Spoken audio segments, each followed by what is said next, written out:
Welcome back to Concussed, Case Managed, and Post-Concussion Syndrome. Today, I'd like to present post-concussion syndrome and memory problems. Memory problems afflict many of us who suffer from post-concussion syndrome, and I wanted to give a brief overview of what those memory problems look like and what we can do to help ourselves get through as much of the day as tolerated. Memory problems. Memory problems are the most common forms of dysfunction following a mild traumatic brain injury. Trapped in time. When one sustains a mild traumatic brain injury, just like Han Solo was frozen in the carbonite, that is the feeling one has when memory problems occur, where things may be moving very fast around you, but you just don't have those movements that you once had. You feel like something's off and you feel like you're chasing it. And it's a matter of catching it and identifying it and using the tools and resources that can help you get certain tasks done and keep you on the program for the rest of the day. Post-concussion syndrome and memory problems. Memory. Memory is a complex network of information and is taken through the senses and processed by many different systems. And I'd compare it best to the office cubicle and the way it retrieves and stores information. Post-concussion syndrome and memory problems. Interestingly enough, information is retrieved and processed as it happens through three distinct stages. And as fascinating as this is, the brain has many different means of storing and retrieving this information. Post-concussion syndrome and memory problems. When a traumatic brain injury is sustained, such as when bruising occurs on the temporal lobe, this will heal within time. With that being said, we have two major common problems when one sustains a mild traumatic brain injury with regard to memory. Number one is concentration, and number two is attention.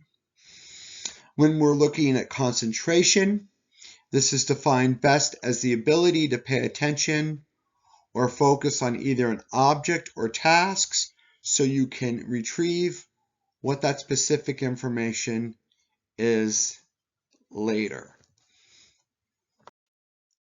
When a mild traumatic brain injury patient has an impaired ability to concentrate, the primary care doctor should be looking for two major objectives here. Number one is high distractibility, easy distracted. You're easy distracted. An inability or lack of thereof of focusing on a single task. Two, slow processing. What is slow processing? It's taking more to do things than usual. Second, attention. Attention is the activity of focusing on a particular matter, whether that's reading, writing a paragraph, all of those things that we need to get through a task require our attention.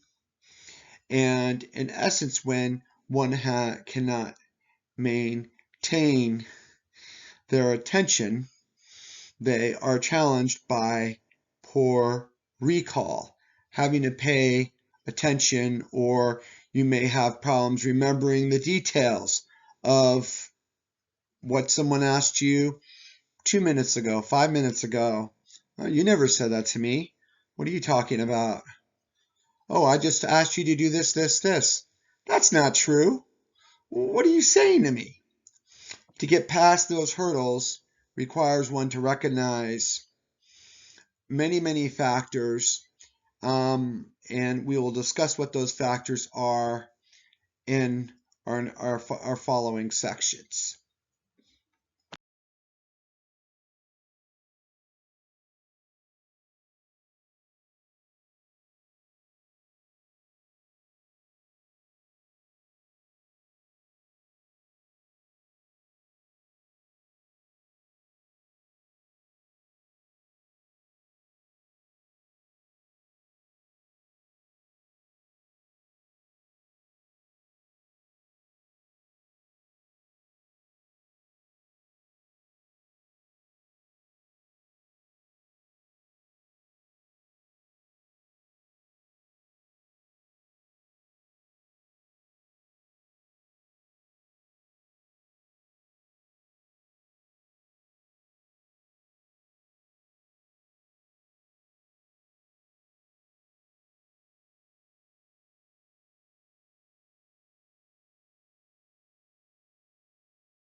Third, we have the three T's here for 3 and 4 and 5.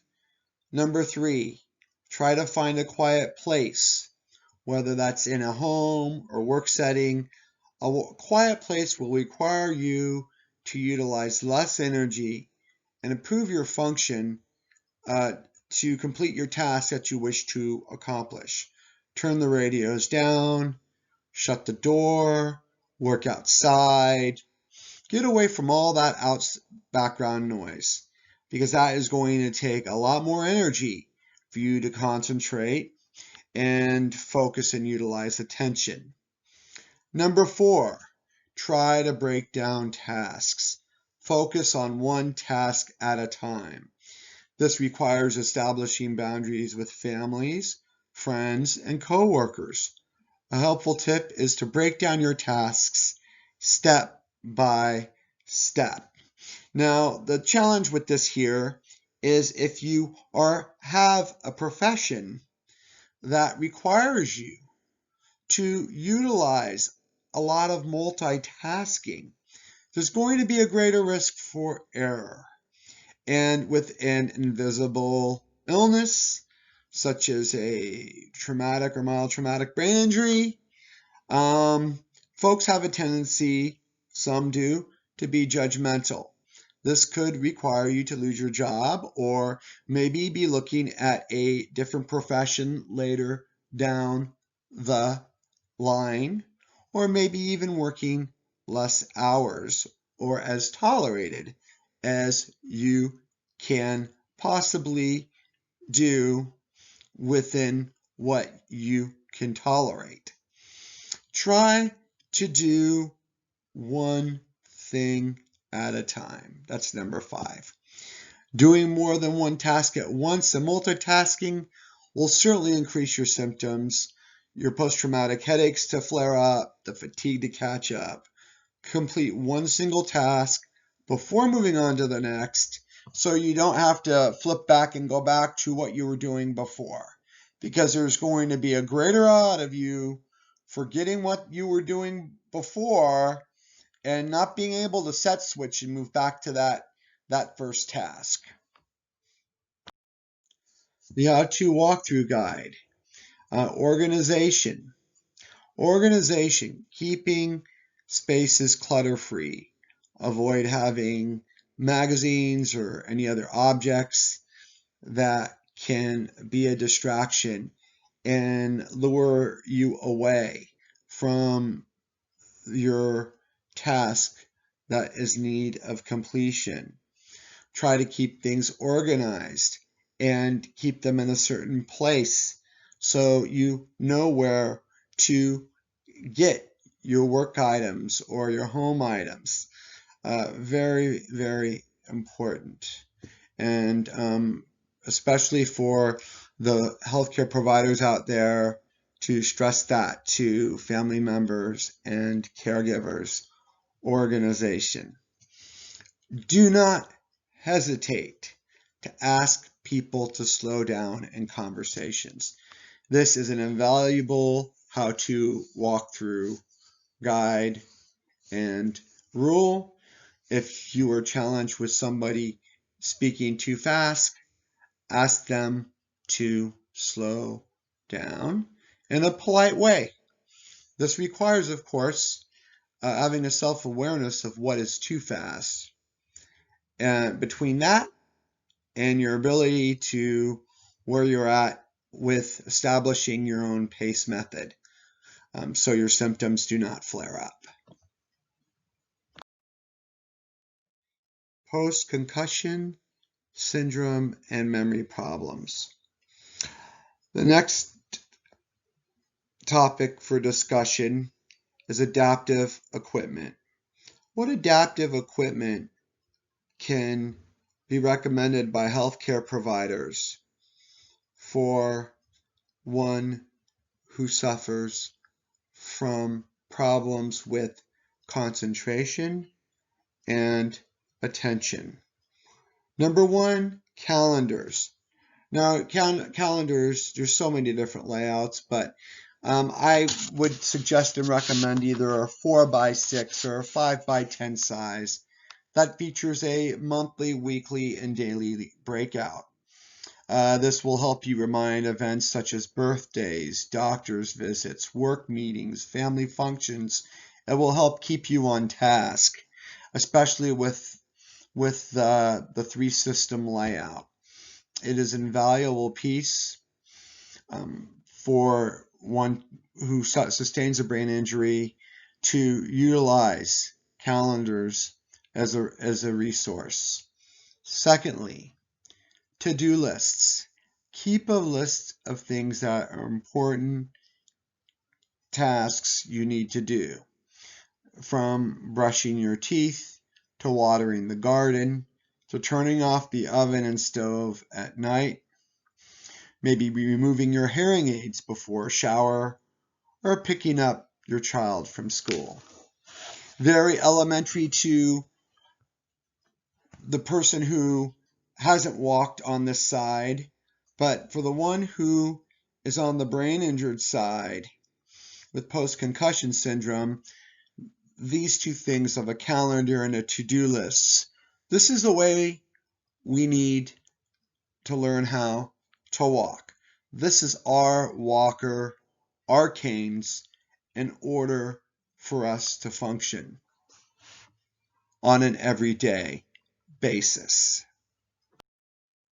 Number 3 for post-concussion and memory problems, adaptive equipment. Pill boxes. Use a pill box for each day to separate your medications and vitamins daily by time of day. This will remind you to take your medications as prescribed. Number 4, alarms. Alarms. Set an alarm on your smartphone, or better yet, you could purchase a timer very cheaply on a number of websites online to remind you when to begin, complete, and move on to the next task. In our world, in the brain injured world, an alarm could mean you could be spending 2 hours in the garden and not even realize it before you may have missed a doctor's appointment, a family function. So these alarms are invaluable. I can't stress that more enough, especially for the healthcare providers when educating your patients to mention pillboxes and alarms. Those should be two of the top items on our list here for adaptive equipment. Should be the pillbox and the alarms, and that would be a great place to start. Number 5 for adaptive equipment, notebooks and planners. Daily planners, number 1, they're going to help you keep you on task, whether that's at home, school, or work. You can purchase a number of electronic or pocket-sized planners. Pocket size meaning paperback. You can simply find one that best suits your needs. And here's an important list of items that often many people place in these journal books or notebooks. Calendars for appointments. Their to-do lists are often in there. Telephone numbers, addresses, birthdays. These are the hot items that are often placed in notebooks and planners. Post-concussion syndrome and memory problems. Strategies to help you remember. Stay focused. Do not let others interrupt you when you're working on a single task. And one of the biggest challenges you may have is explaining to those around your household that you need to space to stop and finish that task and not to interrupt. Try to use a calm voice when communicating this with others. That may be a challenge at times, but as you become much more comfortable with working with your disability and establish much more confidence in the new you, this will help you remain more calm. Next, keep things in the same place. This one will limit frustration, decrease fatigue, and eliminate any barriers to staying on task. And once again, you're going to need to explain to those that are living in your household not to rearrange where you're placing things.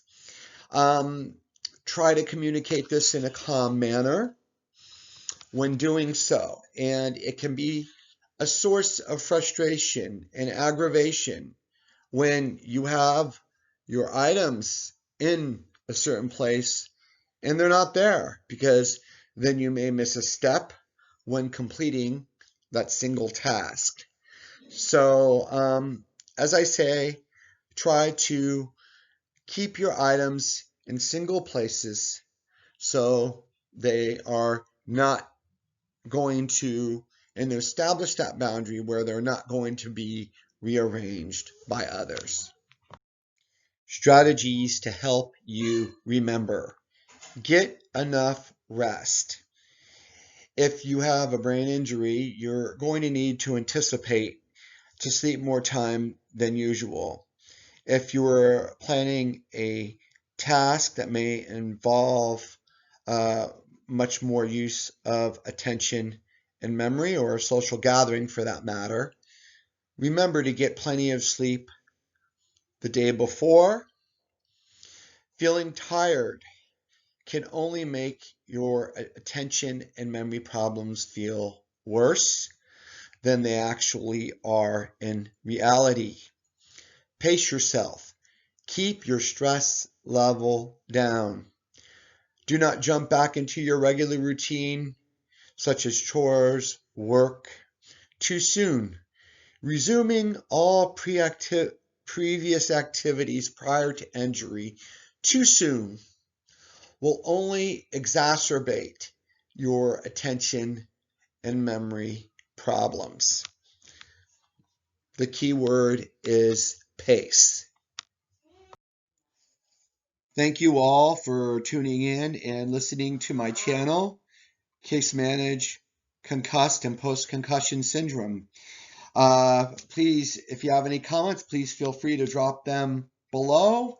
And I hope and look forward to anyone who would like to subscribe to my channel. Thank you and have a wonderful week.